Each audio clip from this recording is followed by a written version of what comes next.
ಶಿರಾಡಿ ಘಾಟ್ನಲ್ಲಿ ಮತ್ತೆ ಸಂಚಾರ ಆರಂಭ. ಹಾಸನ ಜಿಲ್ಲೆಯ ಸಕಲೇಶಪುರದ ಶಿರಾಡಿ ಘಾಟ್ನಲ್ಲಿ ಸಂಚಾರಕ್ಕೆ ವ್ಯವಸ್ಥೆಯನ್ನು ಮಾಡಲಾಗಿದೆ, ಅವಕಾಶವನ್ನು ಕಲ್ಪಿಸಿಕೊಡಲಾಗಿದೆ. ಶಿರಾಡಿ ಘಾಟ್ನಲ್ಲಿ ಮತ್ತೆ ಸಂಚಾರ ಆರಂಭ ಆಗಿರುವಂತದ್ದು.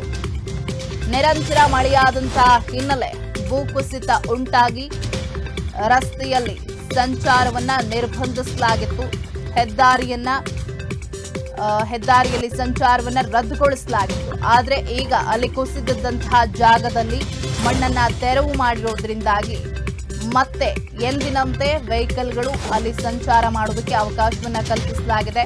ಸದ್ಯ ಮಳೆ ಕಡಿಮೆಯಾದ ಹಿನ್ನೆಲೆ ಸಂಚಾರಕ್ಕೆ ಅನುವು ಮಾಡಿಕೊಡಲಾಗಿರುವಂತದ್ದು. 24 ಗಂಟೆ ಕೂಡ ಎಲ್ಲ ವಾಹನಗಳ ಸಂಚಾರಕ್ಕೆ ಅವಕಾಶವನ್ನ ಕಲ್ಪಿಸಲಾಗಿದೆ. ಮುಂಜಾಗ್ರತಾ ಕ್ರಮವಾಗಿ ಅಲ್ಲಿ ಪೊಲೀಸರನ್ನ ನಿಯೋಜನೆ ಮಾಡಲಾಗಿರುವಂತದ್ದು.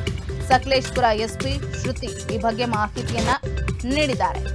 ಕಳೆದ ಕೆಲವು ದಿನಗಳ ಹಿಂದೆ ನಿರಂತರ ಮಳೆಯಾಗ್ತಾ ಇರುವ ಹಿನ್ನೆಲೆ ಅಲ್ಲಿ ಗುಡ್ಡ ಕುಸಿತವಾಗಿತ್ತು. ಭೂಕುಸಿತ ಆಗಿದ್ರಿಂದಾಗಿ ಸಾಕಷ್ಟು ಅನಾಹುತಗಳಾಗಿತ್ತು.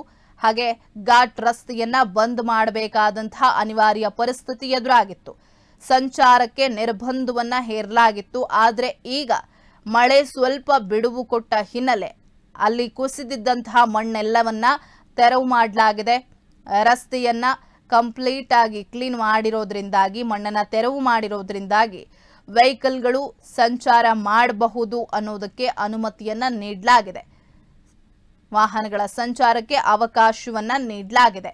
ಹೀಗಾಗಿ ಶಿರಾಡಿ ಘಾಟ್ನಲ್ಲಿ ಮತ್ತೆ ಸಂಚಾರ ಆರಂಭ ಆಗಿದ್ದು, ಮುಂಜಾಗ್ರತಾ ಕ್ರಮವಾಗಿ ಪೊಲೀಸರನ್ನ ಕೂಡ ನಿಯೋಜನೆ ಮಾಡಲಾಗಿದೆ. ಹಾಗೆ ದಿನದ 24 ಗಂಟೆ ಕೂಡ ಯಾವುದೇ ವೆಹಿಕಲ್ಗಳು ಕೂಡ ಅಲ್ಲಿ ಸಂಚಾರ ಮಾಡಬಹುದು ಅನ್ನುವಂತಹ ಅವಕಾಶವನ್ನ ನೀಡಿದ್ದು ಸಕಲೇಶಪುರ ಎಸ್ಪಿ ಶ್ರುತಿ ಮಾಹಿತಿಯನ್ನ ನೀಡಿದ್ದಾರೆ.